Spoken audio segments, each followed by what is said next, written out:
Communicating in the Middle Ages was hard. It was slow. And for most people, it was all about talking. You have to forget about everything we have now. No phones, no internet, no post office, no printing. The world was big, and news traveled at the speed of a person walking or a horse riding. For the average person, a farmer in a small village, their world was their village. Maybe the next village over, that was about it. Life was local, and so was communication. The main way people got information was by word of mouth. Gossip was not just for fun. It was a primary news source. People gathered at the village well in the market square or after church on Sunday. They talked about everything: who was sick, whose cow had a calf, who was arguing with whom. It was how the community stayed connected. It was how social rules were enforced. If you did something wrong, everyone would know about it by the next day. There were no secrets in a small village. The church played a huge role. The priest was one of the few people who might be literate. His Sunday sermon was a major event. He would read from the Bible, of course, but he also passed on information. He might announce a new tax from the local lord. He might talk about a holy day coming up. He would tell people how they should behave. For many, the priest's voice was the voice of authority, both religious and worldly. His words shaped their understanding of the world. Then there was the town crier. In a larger town or city, this was an official job. The crier would walk to a central spot, ring a loud bell to get everyone's attention, and shout, "Oh yes, oh yes, oh yes," which means "hear ye." Then he would announce the news, a new law, a royal proclamation, a public punishment. This was official information, delivered directly to the people. It was a live broadcast for a world without technology. The crier had to be loud and clear. What he said was considered law. People had to listen. But what about news from further away? That came with travelers, a peddler selling goods, a pilgrim on a religious journey, a soldier returning from a war. These people were exciting. They brought stories and information from the outside world. They would be welcomed in an inn or a great hall, given food and drink in exchange for news. What was the king doing? Was there a war? What were prices like in the next big city? This news was often a mix of fact and rumor. It changed with every telling, but it was the only way to get a sense of the wider world. And minstrels and bards were professional storytellers. They traveled from castle to castle, town to town. They sang songs and recited long poems. These were not just entertainment, they were history lessons and cultural touchstones. They told tales of great heroes, famous battles, and the deeds of kings. This is how a shared culture was maintained. Or a farmer in England and a knight in France might both know the stories of King Arthur or Charlemagne. They heard them, they didn't read them. Memory was everything. Without the ability to write things down, people had to remember vast amounts of information. Laws, family histories, property lines, stories, and songs were all held in memory. People trained their minds to hold on to details in a way we rarely do today. An oral agreement was a binding contract. A person's word was their bond, because often it was the only record that existed. So, for the vast majority of people in the medieval period, communication was spoken, it was local, and it was unreliable. It was a world built on listening and remembering. It was personal. You heard the news from another person's mouth. You saw their face. You judged their tone. It was a small world, but the human connections within it were direct and powerful. The silence between villages was vast. The noise within them was the sound of survival, community, and the slow, steady exchange of words. While most people lived in a world of spoken words, a different kind of communication existed. It was rare, expensive, and powerful. It was the written word. Writing was a specialist skill. It belonged to the church, the government, and the wealthy. To be literate in the Middle Ages was to have access to a different plane of existence. It was like having a superpower. The center of the written world for much of the period was the monastery. Monks were the keepers of knowledge. In a special room called a scriptorium, they performed the slow, difficult work of copying books. Every book was made by hand, one at a time. This was not a quick or easy process. A single book could take a monk a year or more to complete. First, you needed something to write on. Paper was not common in Europe until late in the Middle Ages. Instead, they used parchment or vellum. Both were made from animal skin, usually from a sheep, goat, or calf. The skin had to be carefully prepared. It was soaked, scraped, stretched, and smoothed. This took weeks. The final product was durable and long-lasting, but it was incredibly expensive. A single large book might require the skins of a whole flock of sheep. This is why books were so valuable. They were treasures, worth as much as a farm or a house. Next, you needed ink and a pen. The pen was usually a quill, made from the flight feather of a goose or swan. The tip was sharpened to a point and split to hold a small amount of ink. The ink itself was also handmade. A common recipe used oak galls, which are growths on oak trees mixed with iron sulfate and a binder like gum arabic. It made a dark, permanent ink. The monk would sit at his desk for hours, day after day, in silence. Though he would have the original book propped up next to him and an empty page of parchment in front. He copied the text letter by letter, word by word. It was painstaking work. The light was often poor. His back would ache. But for the monks, this was a form of worship. They believed they were preserving God's word and the wisdom of the past. Sometimes the books were decorated. These are the illuminated manuscripts we see in museums. An artist, who might be another monk, would add beautiful illustrations, gold leaf, and intricate designs in the margins. These books were not just texts, they were works of art. They were created to inspire awe and reverence. But what were they writing? Mostly it was religious texts. The Bible was the most important book. They also copied prayer books, lives of saints, and the writings of church fathers. But they also preserved classical knowledge. The works of Greek and Roman philosophers, scientists, and historians survived because monks copied them. And without the scriptorium, much of the ancient world's learning would have been lost forever. Outside the monastery, writing had other uses. Kings and lords needed it to run their kingdoms. They issued charters granting land, they wrote down laws, they kept financial records. The royal courts employed scribes and clerks to handle this paperwork. These documents were the backbone of the state. They were how power was formalized and recorded for the future. Letters were also a vital form of communication for the elite. A king needed to send instructions to his generals. A pope needed to communicate with his bishops across Europe. A merchant in Venice needed to write to his partner in London. These letters were written on parchment, folded, and sealed with wax. The seal was imprinted with a special ring or stamp. This proved the letter was authentic and that it hadn't been opened. There was no postal service. The letter had to be carried by a trusted messenger who faced a long and often dangerous journey. By the later Middle Ages, things started to change. Universities emerged as new centers of learning. They needed books for their students and professors. This created a demand that the monasteries couldn't meet. Secular workshops with professional scribes appeared in university towns. Merchants and traders also started to use writing more and more for contracts and accounts. Literacy began to spread slowly beyond the church and the nobility. It was becoming a practical tool for business and administration. But even then, the written word remained the property of a small minority. It was a secret garden in a world that mostly just talked. Its power in the Middle Ages was personal. It was about loyalty to a lord or a king. But a king could not be everywhere at once. His authority had to travel, and it traveled through official channels of communication. This was how a ruler governed, made his will known, and held his kingdom together. It was a constant struggle against distance and time. The most important figure in the system was the messenger. Kings, popes, and powerful nobles had their own messengers. These were not just errand boys. They were trusted men, chosen for their stamina, loyalty, and resourcefulness. A messenger's job was to carry a letter or a spoken message from his master to someone far away, and to do it as fast as possible. The journey was the biggest challenge. There were few good roads. A messenger traveled on horseback or on foot. He had to cross rivers, mountains, and dense forests. The weather was a constant enemy. Rain could turn a road into mud. Snow could make a mountain pass impassable. But the human dangers were even worse. A messenger might be attacked by bandits who wanted his horse or his money. He was also a political target.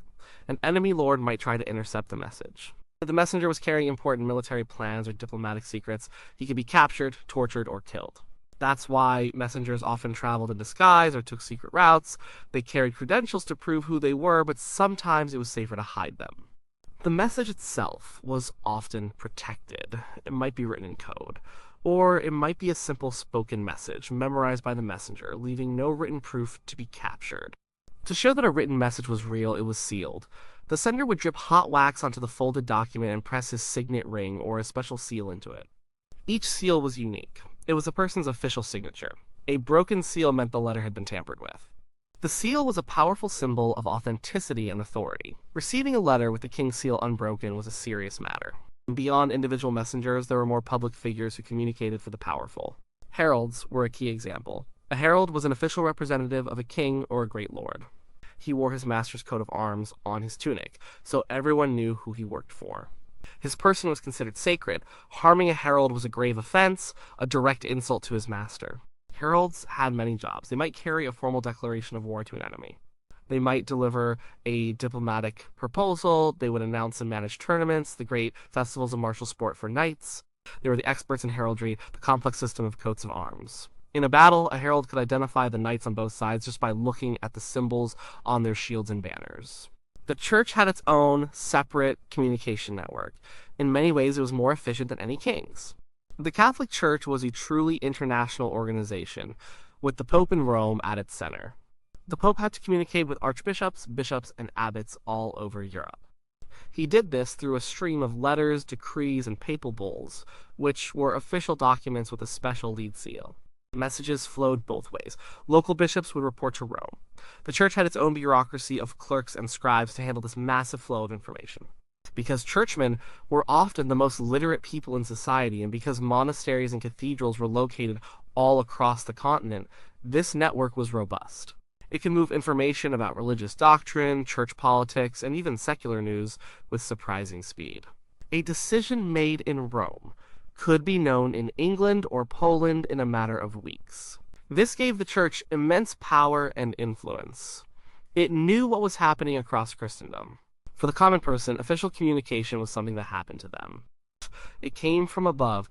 It might be a proclamation read by a town crier or a new rule announced by the local priest on behalf of the bishop. It could be the arrival of the Lord's steward to collect taxes. These messages were commands, not conversations.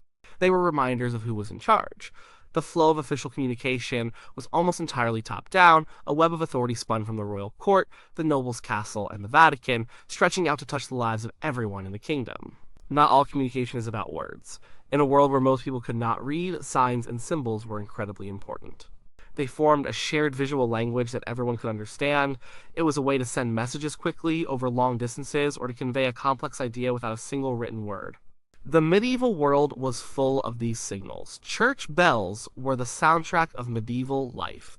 They rang out from the local church or the great cathedral, and their sound carried for miles. But they did more than just call people to prayer. The bells marked the time of day in an age before clocks were common. The bell for matins before dawn, for prime at sunrise, and for vespers in the evening structured the entire day for the farmer in the field and the craftsman in his shop. The bells were also a public announcement system. A slow, somber toll announced a death in the community. A frantic, clanging ring was an alarm. It could mean a fire had broken out or that enemy raiders were spotted approaching the town.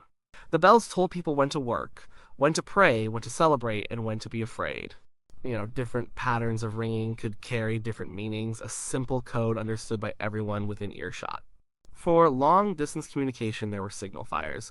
This was an ancient system, but it was still effective. A chain of beacons would be set up on hilltops. If an invasion was spotted on the coast, the first beacon would be lit. The watchman at the next hill would see the flame and light their own beacon, and so on down the line. In this way, a warning could travel hundreds of miles in just a few hours, far faster than any horseman. It was a simple message: danger is coming, but it was a vital one. Identity was also communicated visually, especially in the world of the nobility. This was the purpose of heraldry. A knight covered in armor was anonymous. To identify him, you looked at his coat of arms, the unique design painted on his shield and embroidered on the surcoat worn over his armor. This was his personal logo. Heraldry was a complex language of colors, animals, and symbols. A lion might symbolize courage. An eagle might represent power. The specific combination of these elements was unique to a family. It told you who a person was, who their ancestors were, and who they were loyal to. On the battlefield, it was essential for telling friend from foe in the chaos of the fight. It also served as a status symbol. A castle gate or a doorway would be carved with the Lord's coat of arms, a clear statement of ownership and power. For the common person in a town, signs were more practical. Most shopkeepers could not write their own name, and their customers certainly couldn't read a sign that said blacksmith or backer. So, they used pictures. A blacksmith would hang a large metal horseshoe outside his shop. A cobbler would hang a wooden shoe. A baker might hang a sign shaped like a pretzel or a loaf of bread. A bush or a wreath of ivy often signified a tavern. These symbols were a universal language for commerce. Anyone, regardless of their literacy or the language they spoke, could walk down a street and know where to buy bread, get their horse shod, or find a drink. Art and architecture were also forms of communication. The great cathedrals that were built across Europe were more than just places of worship. They were giant stone storybooks for the illiterate masses. The stained glass windows, which glowed with color in the sunlight, were not just decoration. They depicted scenes from the Bible and the lives of the saints. A peasant who could not read the story of Adam and Eve could look up and see it unfold in the glass. The sculptures and carvings around the doorways and on the walls did the same thing. The entire building was designed to teach, to inspire awe, and to communicate the power and glory of God and the church. It was a sermon in stone and glass. From the peal of a bell to the symbol on a shield, the medieval world was rich with nonverbal communication. It was a necessary adaptation to a society based on oral tradition rather than widespread literacy. These signs and symbols provided order, identity, and information, weaving everyone, from the lowest peasant to the highest king, into a shared web of meaning. So news in the Middle Ages moved like a slow ripple in a pond. An event would happen in one place, and the news of it would spread outwards, carried by human beings. It was a slow, messy, and deeply unreliable process. There was no single source of truth, no nightly news. There were just stories passed from one person to another, changing a little with each telling. Imagine a king dies in his capital city. How does the rest of the kingdom find out? First, official messengers are sent out on the best horses. They ride to the major cities and the castles of the most important lords. This is the first wave of information, the official version, but it only reaches the powerful. For everyone else, the news travels through other channels. A merchant heading out from the capital to trade in a distant town carries the story with him. He tells the innkeeper where he stays for the night. The innkeeper tells his other guests. The guests, who might be pilgrims or traveling craftsmen, continue on their own journeys and carry the story with them to their destinations. A soldier from the capital goes home on leave and tells his family in his village. They tell their neighbors this is how news spread. It followed the paths of trade, pilgrimage, and war. The great trade routes, like the ones connecting Italy to the rest of Europe, were also information highways. Merchants carrying silk and spices also carried news about politics in Genoa or a new tax in France. Pilgrimage routes were another key vector. People from all over Christendom walked the roads to Rome, Jerusalem, or Santiago de Compostela.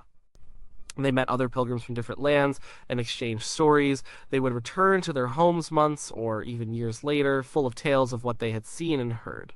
But the information that arrived was rarely pure. It was almost always a mixture of fact, rumor, and outright fantasy. The story of the king's death might get twisted along the way. In one town they might hear he was poisoned. In another, that he died heroically in a battle that never happened. People added details to make the story more exciting. Or they misunderstood what they were told. It was like a continent-wide game of telephone. The lack of reliable information could have serious consequences. Rumors could cause panic. During the Black Death, for example, terrifying stories spread as fast as the disease itself. These rumors that the plague was a plot by outsiders or that it was caused by certain groups of people led to terrible violence. Fear and misinformation moved hand in hand. The spread of new ideas was just as slow and uncertain. A scholar at the University of Paris might come up with a new philosophical argument. He would write it down and discuss it with his students and colleagues. Some of those students might eventually travel to other universities in Oxford or Bologna and take the idea with them. It might be debated, copied, and slowly disseminated through the network of educated churchmen and scholars. But it could take decades for a new idea to become widely known among the intellectual elite of Europe. For it to filter down to the general population was almost impossible. This slow pace of communication shaped the medieval world. It meant that regions were isolated, people developed distinct dialects, customs, and loyalties. It meant that central authority was weak. A king might pass a law, but it could take months for it to reach the far corners of his kingdom, and even longer for it to be enforced. Power was local because information was local. Everything moved at a human pace. The world was fragmented. A person in a village in Spain and a person in a village in Germany lived in almost entirely different worlds, even though they were both part of Christendom. They had no easy way to speak to each other, to share experiences or ideas. This slow person-to-person network was the only thing that connected them. It was a system that worked for centuries, creating a world that was both vast and incredibly small all at the same time. The ripples of news and ideas spread slowly, but eventually they reached the farthest shores.